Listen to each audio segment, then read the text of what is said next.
Welcome to another lecture in the series that Wiser Life Transformation and weSchool, that is Welingkar Education, are bringing to you. Wiser Trainings and Life Transformation Center are the experts producing lectures, books and workshop seminars, etc. on very different topics related to the life transformation, mind studies and the impacts of mind, impacts of the spirituality in the day-to-day life, whereby the life is improved. Welingkar Education, as is known to all, is a premier institution in India giving lots of great courses on the management topics, and as an initiative for bringing up the better citizens in you, a better person in you, Welingkar Education and Wiser Trainings and Life Transformation Center are bringing to you different lectures on varied topics which are going to enrich your life in a greater way. Today we are talking on a very different topic. As you are seeing here, this is a topic from losing to winning. Now, losing to winning is not only related to the games. Usually losing, winning are associated words. The words which are associated with the games, the words which are associated with some kind of play, some kind of sports. Here there is a larger meaning to this, and here losing the game of life and winning the game of life are the terminologies that we are focusing on. The endeavor of this lecture today is that we are trying to focus on certain aspects of human life in the day-to-day level, wherein we will try to identify what are the things that we are committing knowingly or unknowingly in our day-to-day lives, and what are the changes that we can make consciously by some training and making it a very subtle or subconscious level, whereby the game can be totally turned upon from losing level to the level of winning. And that is why this endeavor of this lecture, from losing to winning. Let's come down to the topic straight. Signs of losing the games of life. Now here the signs of losing the game of life is something where we are trying to understand what the losing game is actually like. When can we say that the game is being lost? I am using the words being lost. It is not yet lost. It is on the way of getting lost.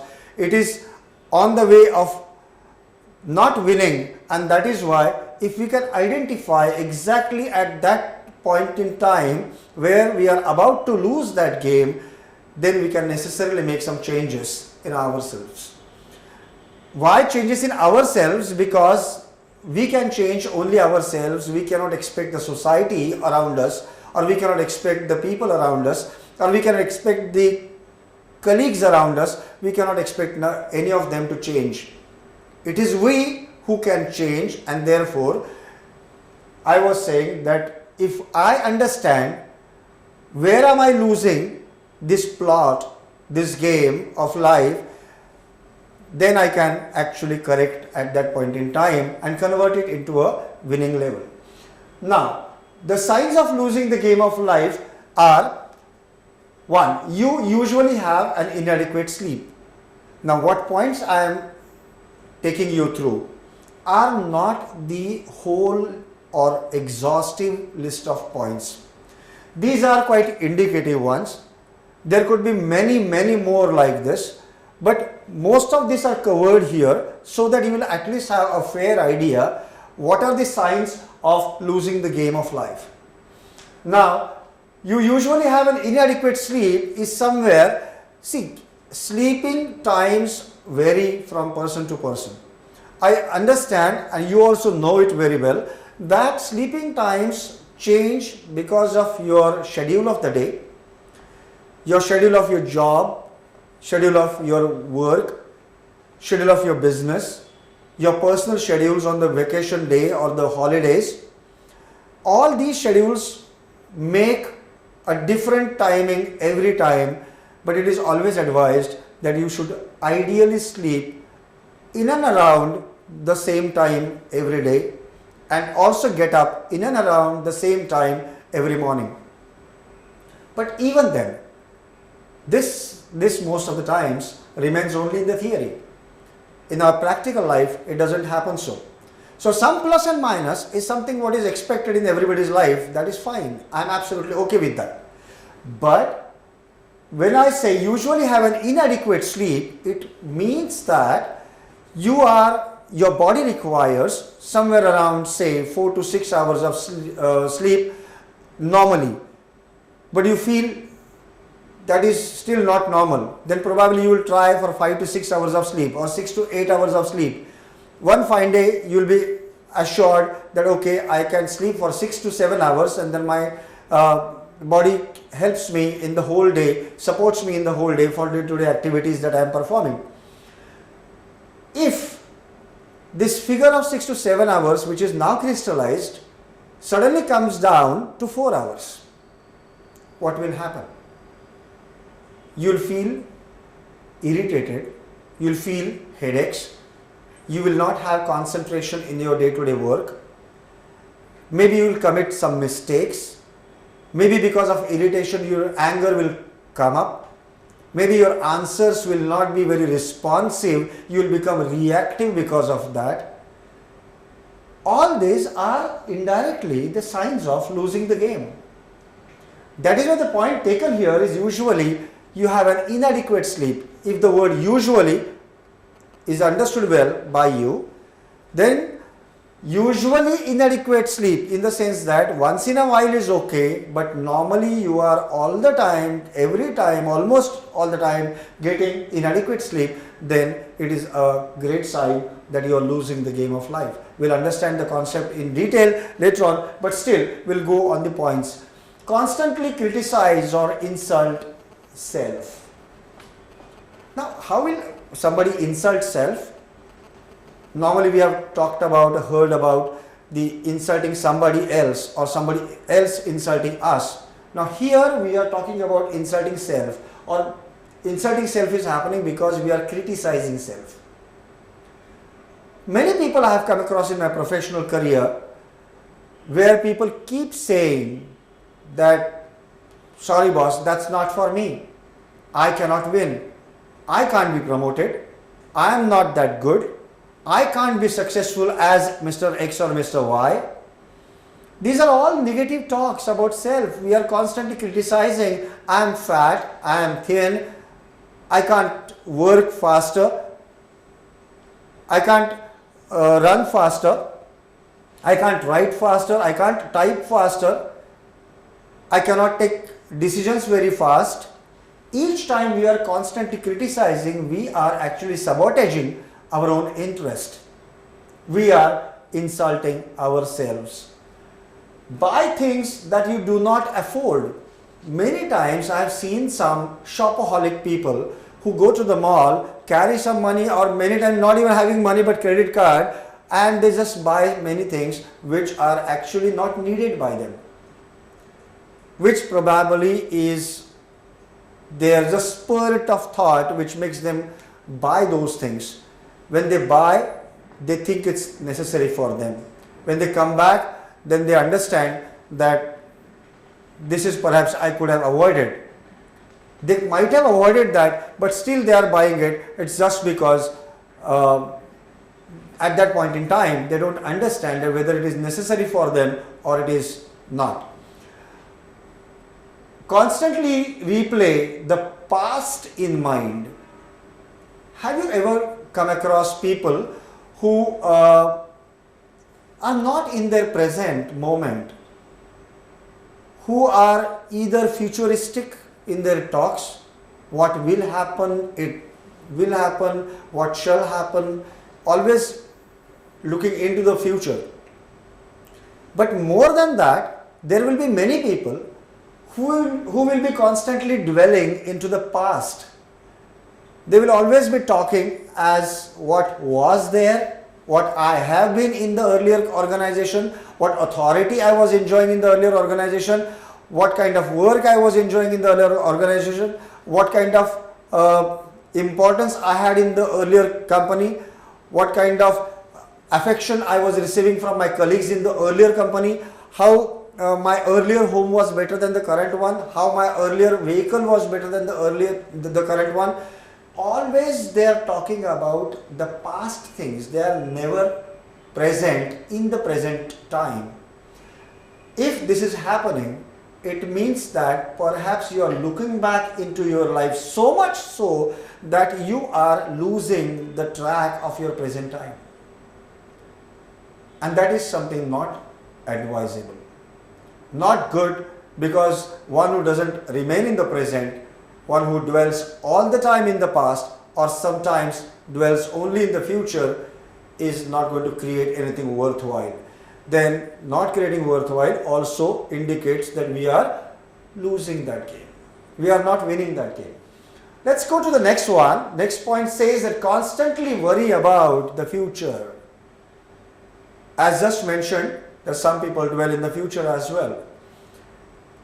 As long as they are happy about the future event to come, which again may or may not come, which again may or may not happen, but if at least they are talking about something good to happen, perhaps they have a happy mind. But if they are worrying about the future, if they are constantly worrying about the future, then they are losing the plot. They are losing the plot because the worry, and that too related to something future event, which future event may or may not happen, there is no certainty, there is no certain calculation that we can have about whether that event is going to happen at all or not. What is the use of worrying about that point in time, right now, about that future point? Put off vacations due to the work pressure. I have come across many workaholics like this point. These workaholics constantly are engaged into their work. Work is their culture. Work is everything for them. And other than work, they hardly have their life. When they travel to the job, when they are in the job, and when they are traveling back from the job, all the time they are on the job. Traveling to and fro, they are constantly on their mobiles. Traveling to and fro, they are constantly on their laptops, their Blackberries, and they are always into the job. They cannot think a life different than their work, different than their job. And because of such workaholic nature, these people are even ready to put off their vacations. Surprising, but then that's true. Now, that is another short sign of losing the game. You pay your bills in the last minute. On the 11th hour, you suddenly come to know that I have to pay the bills.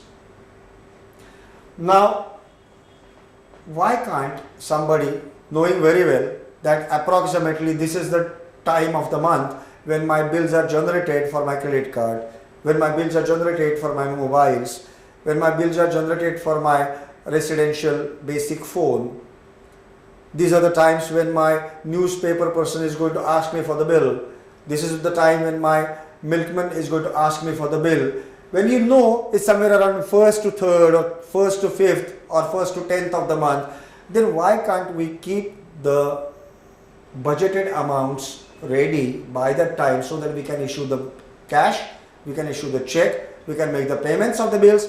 But the people who are not on their track right, the people who are not marching towards winning, usually have this unavoidable habit which they actually cannot repair because they never thought of repairing that, and they have this habit of paying the bills in the last minute. Now this is a sabotaging nature. Let's come to the point, next one. Drive car with fuel empty sign.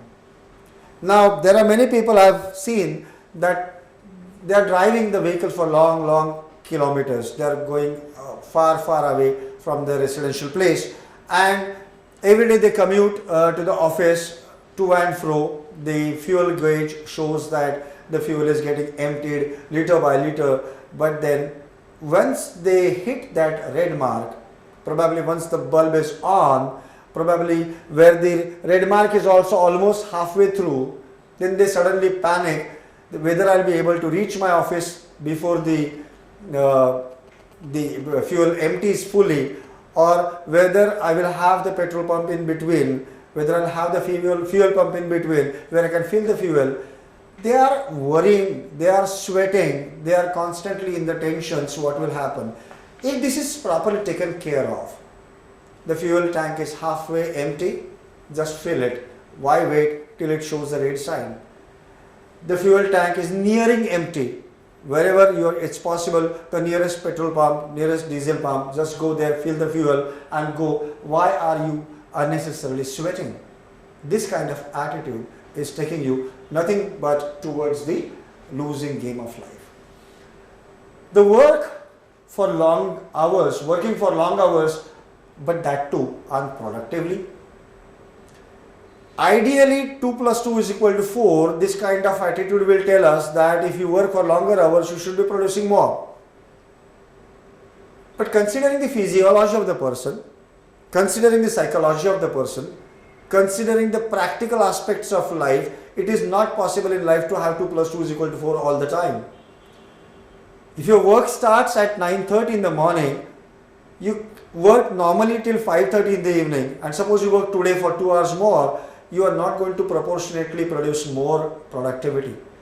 The productivity is going to come down as the fatigue starts entering into your life, as the tiredness starts entering into your life, as the physical discomforts start entering your life. That point in time, the long working hours are not going to produce the mathematical calculations of double productivity, triple productivity, etc. So working for long hours, but these people who are on the verge of losing the game, they show an attitude that even if they work for longer hours, that their productivity is very dismal, very much low. Now say yes when you actually want to say no. Now are you one of those people? Can you just identify with yourself and just find out, has it happened anytime in your life that you actually wanted to say yes, you said no, you actually wanted to say no, but you said yes? Are you sure about what you exactly want to tell, exactly want to say? Does your lips, the talk, the speech are they coinciding with the thought that is arising in your mind? Or are you confused that I actually wanted to say no, but I somehow said yes, and that is something I wanted to avoid, and it happens many times with me? When will I change? In fact, if you are thinking that when will I change, it's a good sign. At least you are on the way to winning, because you know that you have to change. But if it is not, and you are still saying yes when you actually wanted to say no, then you are on the wrong track. You better check. Can you change that attitude? Can you change that habit? Feel your work harder, yet you are financially down. You work very hard, painstakingly, but you are financially not gaining. How does it correlate in this topic here? It correlates very well to this topic, because if you are working hard and are not getting enough returns for that, it ideally means that either you will have to change your working style, change your work profile, maybe you will have to talk to your boss, maybe you will have to change the job, maybe you will have to change the field altogether in which you are working. Now all that, these are just the choices or options that I am just throwing out. But the crux is, if you are working harder and yet you are financially down, there is something necessarily wrong. This cannot be simple calculation in everybody's life. People work hard and yet do not get money is not something that people expect. If you are doing it, if it is happening in your life, you better check into it. You love your family, and everybody does. Everybody does. I love my family too. I'm sure you are loving your family as well. Even if you are staying alone, working in your company, away from your home is somewhere quite farther, miles and miles away, hundreds of miles away from this place. Even then, you love your family, aren't you? Now, if you love your family, ideally you must be expecting that I must be able to spend some quality time with my family. If I am not able to spend quality time with my family, who I am working for? Is it only for me? Is it that the money only counts in life? Is it that the stable job only counts in life? Don't we have a social life? Don't we have a personal life? If you love your family but are able to give very little time to them, then probably you'll have to think of various options available to you, various choices available to you. Is it happening that you yell at your children, or considering you are not yet married, probably you yell at your siblings, younger ones? You do that and then later on you feel guilty about it. Oh God, I shouldn't have done that. I shouldn't have yelled on my younger brother. I shouldn't have yelled on my children. Probably he also might be right. I was into a different mood, a different mindset, and that probably made me yell, but that's something wrong. And now you feel guilty about it. If you feel guilty about that, but you don't stop yelling, most of the times you do that and yet keep feeling guilty about it, then probably you are losing the plot. Just check, this point is very crucial. Are you one who need caffeine to boost? You constantly feel very low in the office most of the times, and you keep rushing to the tea vending machine and the coffee vending machine, and you keep gulping the glasses and glasses of coffee all the time just to boost your energy. And when you go back before retiring, you need to depend on contents like alcohol just to cool you down, because you have boosted your energy up the whole day by inserting caffeine to your stomach all the time, and now you want to cool down with some kind of alcohol because otherwise you can't sleep also well. If it's happening, my friends, you better check into this and find out whether you really need to continue this track or you need to come to a new one. Now, you have noted these questions, and if you have answered yes to at least 1/3 of these questions, at least 1/3 of these questions are answered as yes by you, then you are welcome to the League of Human Fraternity, losing the game of life. Welcome to the League of people who are losing the game of life. You are very much into it. Sad but true. Anyway, don't worry. We will learn how to win. We will now learn how to win. We will have lots of things to go through now, whereby I'm giving good tips to you, and you are going to convert this track of losing into a track of winning.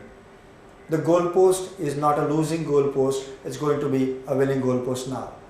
You are going to be a worthwhile working person, a worthwhile family person, a worthwhile social person, and a worthwhile individual in your own eyes as well. For that journey, we'll have to understand a little more about losing to winning. If you change nothing, nothing changes. A very beautiful title. You can make it, as a part of your day-to-day mantra. If you don't change, nothing changes about you. So in order that your life has to change, in order that your life needs to be changed into better than the current one, you will have to change largely. If you don't change anyway, then nothing will change in your life as well. See, there are important 4 principles that we are going to discuss under this title. Very important principles. I believe you should slowly look into it, read with me, and try to understand what I am talking about. If you continue to behave in a particular way, despite awareness, it's your conscious choice. Look friends, life is all about choices. Every now and then we are making different choices in our day-to-day life. Whether it is your personal life, it is your social life, it is your corporate life, in every area of your life, health, wealth, relationship, all the areas of life, you are constantly taking different decisions. That's why I always say life is all about choices. Now you have understood that your choice was wrong. You have understood that you are on a wrong track. You have understood that probably you are on a losing game track. Now despite being aware of this, if you still continue, then it is also another choice. It is your conscious choice to be on the losing track, conscious choice not to win in the life, and then nobody can help you. I can help you, you can help yourselves, or some other experts that you come across help you in a particular manner only if you are going to change and you are not going to continue with the old wrong habits despite you being aware about it. Another important principle. As I said, please read with me again and just ponder on each word that is written here. You don't see your choices because you have put restrictions on yourself not to see it. Now, there are people, when I talk to people, people come to us for counseling, and people come to us for therapies, and people come to us for consulting, and most of them, unfortunately, come across this kind of experience. They give this kind of experience to me.